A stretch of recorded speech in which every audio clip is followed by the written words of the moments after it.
deemu yookaan immoo bakka namoonni baay'een itti amantummaan qaban wallahi laazim rabbiin argaa fuula keessan dura dhaabbadhe namoonni daldala jiran gurguddaan jira hayyuun jira beekaan jira namni na caalaa waan baay'ee su'uu danda'u baay'eetu jira namni na caalaa beekullee waan baay'eetu jira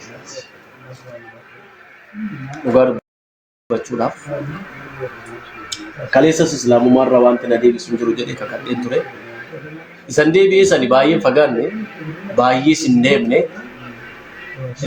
asuma tiktaakii dhumarrattan waa dubbadhe malee waan guyyaa tokko yoo agarachiis hin deemne garee eessayyuu hin deemne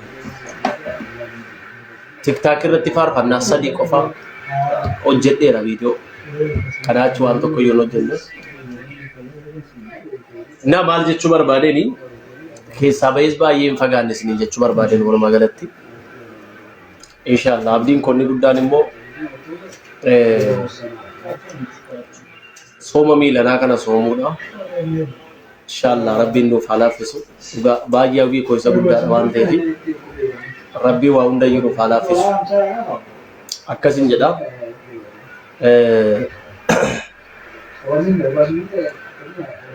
shurraaba garee shaadaa Dubai eessatti argama jedhu dhaqeen bitachuu barbaada. Shurraaba garee shaadaa sana bitachuun barbaada. Hawwii kooti waan ta'eef bakka inni jiru lokeeshinii sana argaa keessuma dhugaa booran dhaqee bitadha boora dafteedha boqonnaan qaba boora deemeen bitadha. Keessaan namoonni bakka inni itti hojjetamu beektan na dubbisaa shi namoonni Dubai keessa jirtan United Arab Emirates keessa kan jirtan jechuudha. Akkasi galatooma yoo dandeessan barumsa dabarsiisaa yoo na barreessitan illee waan biraa naan barreessina waan na jabeessuu fi waan barumsanaaf ta'u barreessaa waan beektanirraa naa qoodaa kara qofaan dhaamsachuu barbaada waan biraa dhaamuun barbaadu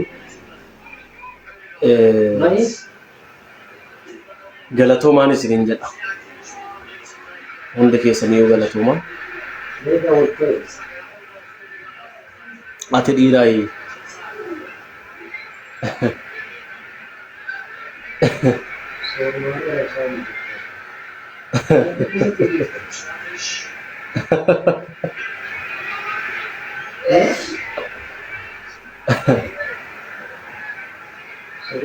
kana caalaan dubbatu bakka kolmatu deebiidha waan ta'eef hin dubbatu fixeera fixeera galatoom fixe kan deebiidha yoo nama barateef kun deebiidha kana caalaa dubbachuun barbaadu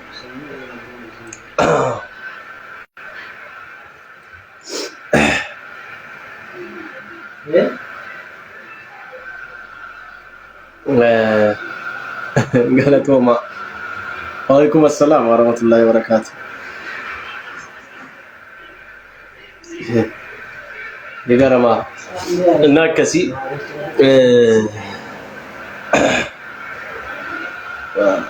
simbo kiya qali injedhamu nu nama guddaa ilma nama guddaati si nama guddaa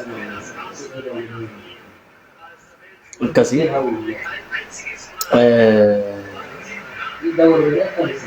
galatoma waa hundaaf iyyuu thank you siniin jedha rabbi waa hunda nuuf haraafisu otoo waan hundumaa beeknu akkam beekneet waan hundumaa dhageenyu akkam dhageenyu waan baay'ee dubbanne haasofneerra rabbiin waa hunda irratti nuuf araaramu inni nuuf haadhiisu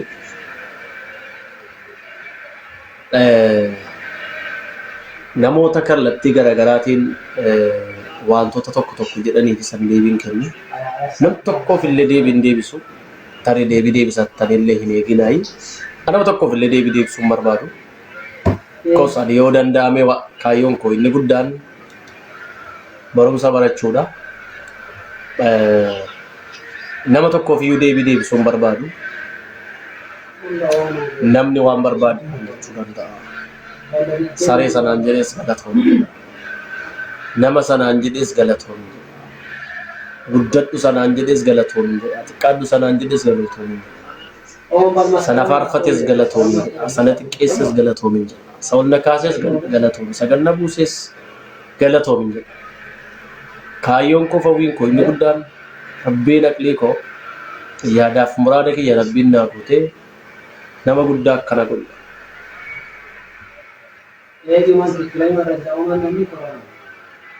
Ankaleessas nama safuu beekuu fi nama safuu beekuun ture. Joottan lamaan sadaniif garuu jechootan taane fayyadamaan ture dhugaa dubbachuudhaaf wantoota narraa eegamne. Still haga miidiyaa irratti ba'eessee hojjetti. Rabbiin sana hundatti naaf haa araaramu. Amma garuu abadan inni sun narratti hin argamu. Kana qofaan dubbachuu barbaada walumaa galatti uummata koo uummata jaalalaa. Warroonni namantiin warroonni na waliin obboloonni laa ilaaha illallah galatooma yoo dandeessan na barsiisaa na gorsaa.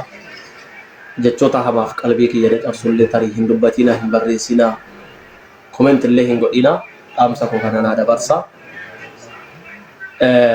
Obboloota na waliin laa ilaaha illallah hin jenneef ammoo dhaamsa hanqabu yoo jiraate galatooma. Yoo na arrabsanis galatooma. Yoo na jajjanis yoo na xiqqeessanis galatooma.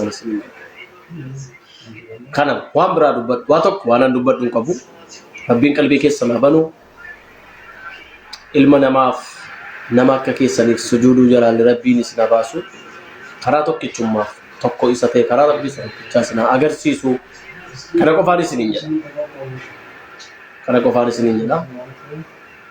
Akkasii galatooma hundi keessaniyyuu rabbiin waa hunda isiniif haa ibsu.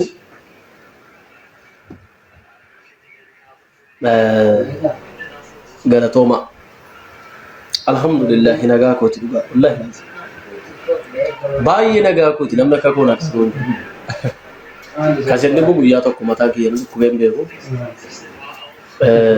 still now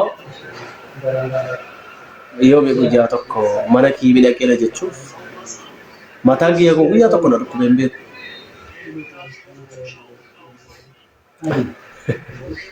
Akkasii galatoomaan isiniin jedhu.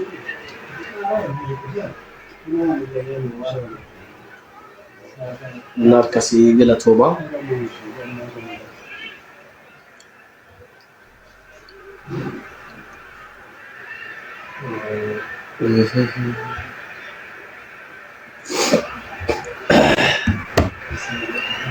Rabbi waa hundatti nu qajeelchu.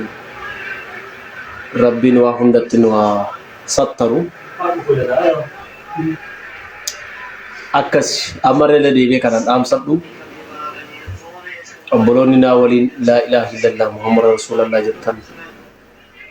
Ana waliin shaadaa tokko kan qabdanii karaa FB kiyyaas ta'ee karaa TikTokii fi miidiyaa peejiin fayyadamu kamiiniyyuu jechoota diina natti gammachiisuu fi jechoota qalbii kiyya na cabsu narratti barreessinaan dhaamsa kiyya kan obborummaa fuula rabbii duratti sin gaafadha.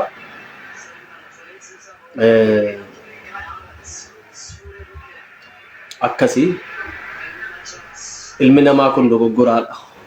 Adamiif hawaanii dogoggoranii jannata keessaa ol baasan. Anis dogoggoreera. Dogoggora kiyya irratti immoo waan kamiiniyyuu dhiifamaan deebi'a. Kanaaf gama miidiyaan fayyadamu kamiiniyyuu yoo dandeessan koppilinkii sheer naa godha malee nan arrabsina jechoota qalbii kiyya na cabsaniin illee narratti hin balleessinaan isiniin walumaa galatti. Akkasii alhamdulillah waa hundumaa irratti yoo rabbiin galataa fudhatu. Okay, dha barreessaa hundi keessa yoo sagaleen koo isinitti dhaga'amee jiraate namoonni jirtan okay jecha okay qofa barreessaa. Walii gallee irra kan jettan okay barreessaa. Jecha okay qofa. Wow, nama 80. Wow, galatooma dhugaa nama 100. Wow, obboloota jaallatamu. Nama 60.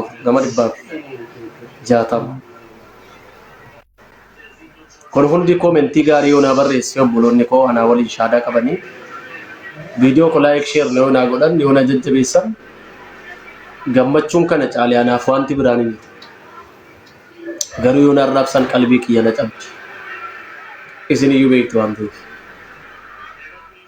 kanaaf nama 263 okay jedhee karaa fuula miidiyaa koo kanaanii egaa nama 600 jirtu garuu nama 300 walakkaan hin goone namni okay naan jedhu kanaaf fuula miidiyaa kiyya kamiinuu